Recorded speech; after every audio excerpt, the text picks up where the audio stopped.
Hi అండి, welcome to Sravani Muddana vlogs. ఎలా ఉన్నారు? ఈరోజు నేను చేపల పులుసు ఎలా తయారు చేసుకుంటామో చూపించబోతున్నానండి. ఈ చేపల పులుసు ఒక్కసారి చేశారంటే మళ్ళీ మళ్ళీ కావాలని అడిగి చేయించుకొని మరీ తింటారనమాట. అంత టేస్టీగా ఉంటుంది. వీటి కోసం మేమైతే ఫ్రెష్ చేపలు చెరువు నుంచి తెచ్చేసుకున్నామన్నమాట. సో ఈ చేపలు వచ్చేసి ఒక దగ్గర ఒక 3.5 కిలో 4 కిలోస్ ఉంటాయి.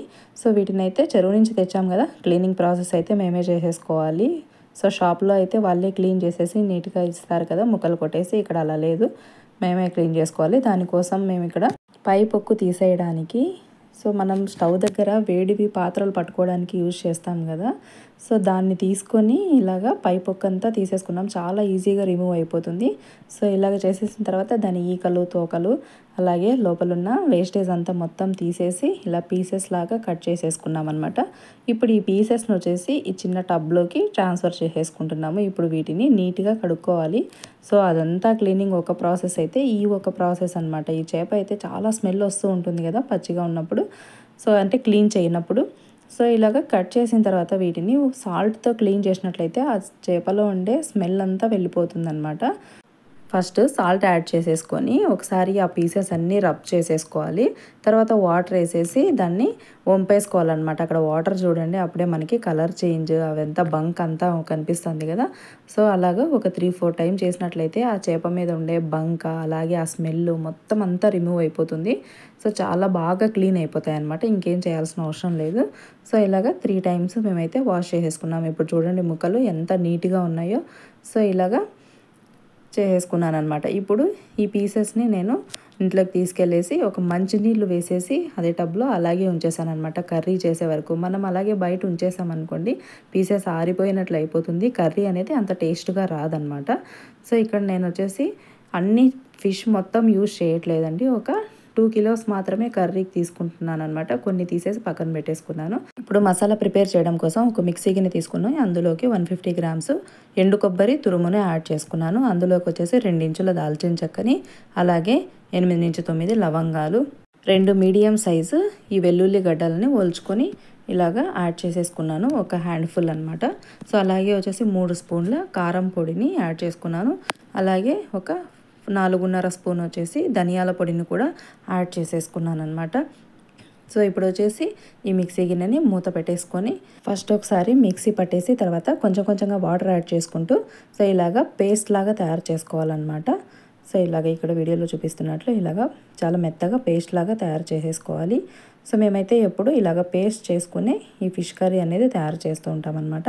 సో ఇప్పుడైతే అందులోకి మనం చింతపండుని నానబెట్టుకోవాలన్నమాట. నేనైతే ఒక పిరికెడు, మన పిరికెడుతో తీసుకుంటే ఒక పిరికెడు వచ్చేసి ఈ చింతపండుని వాటర్లో నానబెట్టేసి పక్కన పెట్టుకున్నాను. ఇప్పుడు కర్రీ ప్రిపేర్ చేయడం కోసం ఇలా చేపల కూర వండే డేక్షాన్ని ఒకదాన్ని తీసుకున్నాను అనమాట. ఇలా వెడల్పాటిది తీసుకున్నట్లయితే సో కర్రీ అనేది ఈజీగా ప్రిపేర్ చేసుకోవచ్చు.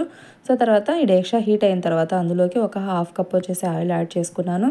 తర్వాత అందులోకే 1 స్పూన్ వచ్చేసి ఆవాలు యాడ్ చేసుకున్నాను. అలాగే 1/2 స్పూన్ వచ్చేసి జీలకర్ర యాడ్ చేసుకున్నాను అనమాట. సో ఇవి కొంచెం చిటపటలాడిన తర్వాత అందులోకి 2 పెద్ద ఆనియన్ని కట్ చేసి యాడ్ చేసుకున్నాను. సో ఇలాగా కొంచెం ఫ్రై చేసుకున్న తర్వాత అందులోకి ఒక 4 పచ్చిమిర్చి చీలికల్ని యాడ్ చేసుకున్నాను. సో వీటిని కూడా ఫ్రై చేసుకోవాలన్నమాట.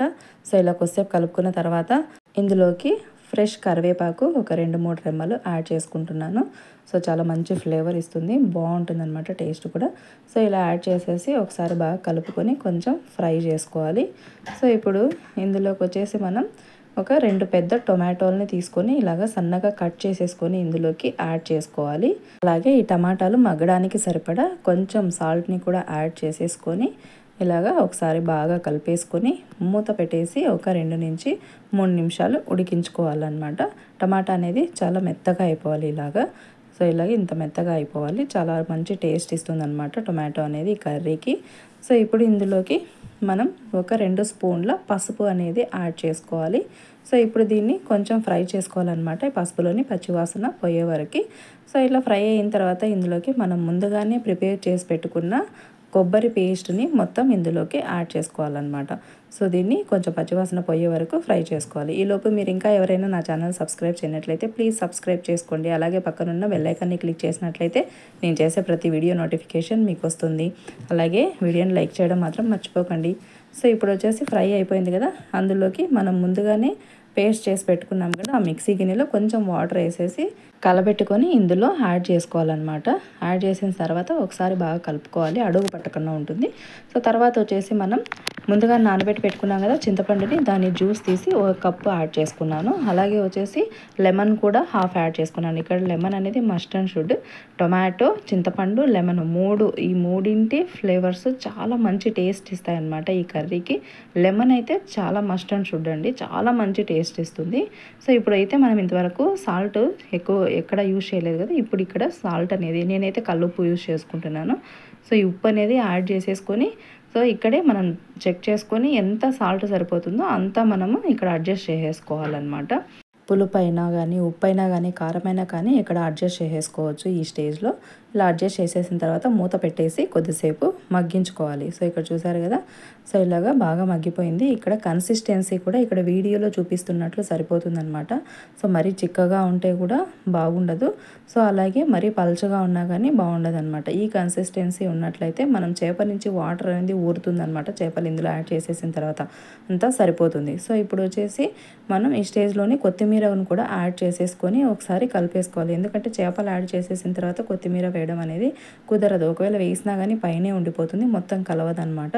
సో ఇలాగ కొత్తిమీర యాడ్ చేసేసి ఒకసారి బాగా కలిపేసి, సో ఇప్పుడు ఇందులోకి మనం ముందుగానే వాటర్లో నానబెట్టి పెట్టుకున్నాం కదా చేపల్ని, ఆ చేప ముక్కల్ని వచ్చేసి సో ఇప్పుడు వన్ బై వన్ దాంట్లో యాడ్ చేసేసుకోవాలన్నమాట. ఇక్కడ మీరు చూసినట్లయితే చేప ముక్కలు అయితే మెత్తబడలేదు, ఇలాగే స్టిఫ్గా ఉన్నాయి.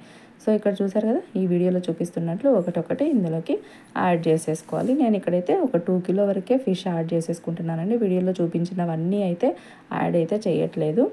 సో ఇలాగా ఒకసారి యాడ్ చేసేసుకొని ఈ స్టేజ్లోనే మనము దీన్ని కలుపుకోవాలన్నమాట. ఎందుకంటే ఉడికిన తర్వాత ఇలాగా గరిట పెట్టి కలబెట్టాము అంటే చేప మొత్తం మెత్తగా అయిపోతుంది అనమాట. ఈ పీస్ అయిపోతుంది. అసలు ఫిష్ ఆ పీస్ లాగే ఉండవన్నమాట, అంత మెత్తగా అయిపోతుంది అనమాట. అస్సలు బాగుండదు. కాబట్టి నేను ఫస్ట్లో యాడ్ చేస్తానే ఒకసారి కలిపేసుకున్నాను. సో తర్వాత వచ్చేసి మూత పెట్టేసి ఒక 5 నిమిషాలు అయితే ఉడికించుకోవాలి. ఇవి పెద్ద చేపలు కదా, ఒక 5 మినిట్స్ ఒక 6 మినిట్స్ వరకైనా కానీ ఉడికించుకోవచ్చు అనమాట. ఉడికిన తర్వాత చూడండి వాటర్ అయితే ఎలాగొచ్చేసాయో చేపలో నుంచి. సో స్మెల్ అయితే ఎంత బాగా వస్తుందో, అలాగే టేస్ట్ కూడా అంత బాగుందన్నమాట. మీరు ఇప్పుడు కలబెట్టాలి కదా, కలబెట్టాలంటే ఇక్కడ వీడియోలో చూపిస్తున్నట్లు క్లాత్తో పట్టుకొని ఇలాగా రౌండ్గా అన్నారు అంటే ఈ పులుసు అంతా కలుసుకుంటుందన్నమాట బాగా ముక్కల్లో.